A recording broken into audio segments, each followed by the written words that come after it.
ব্রাজিলের উপকূল থেকে মাত্র ৩৩ কিলোমিটার দূরে আটলান্টিক মহাসাগরের বুকে অবস্থিত ইলা দা কুইমাদা গ্রান্দে, যা সারা বিশ্বের কাছে স্নেক আইল্যান্ড বা সাপের দ্বীপ নামে পরিচিত।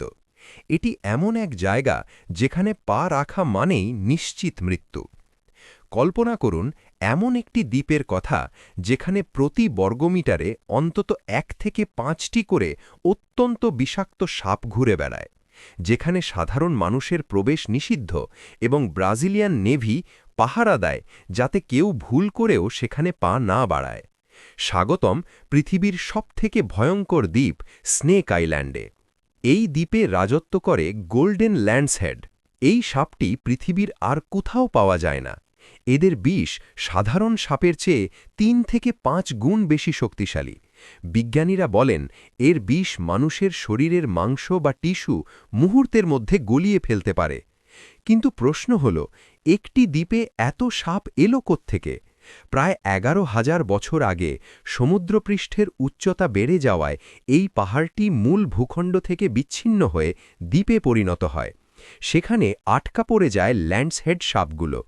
মাটিতে কোনো শিকার না থাকায় এরা গাছে চড়তে শেখে এবং পরিযায়ী পাখিদের শিকার করতে শুরু করে। দ্রুত শিকার মারার জন্য এদের বিষ সময়ের সাথে সাথে আরও মারাত্মক হয়ে ওঠে।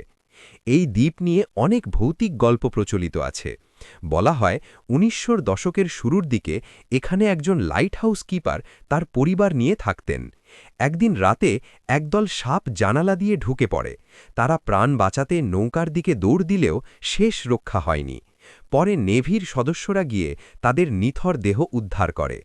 সেই থেকে দ্বীপের লাইট হাউসটি এখন অটোম্যাটিক বা স্বয়ংক্রিয়ভাবে চলে। বর্তমানে কেবল নির্দিষ্ট কিছু গবেষক ছাড়া কারোর সেখানে যাওয়ার অনুমতি নেই। প্রকৃতি এখানে তার এক অদ্ভুত এবং ভয়ঙ্কর রূপ ধরে রেখেছে। আপনি কি সাহস করবেন এই দ্বীপে এক রাত কাটানোর? কমেন্টে জানান। আর এমন সব রহস্যময় ভিডিও পেতে আমাদের সাথেই থাকুন।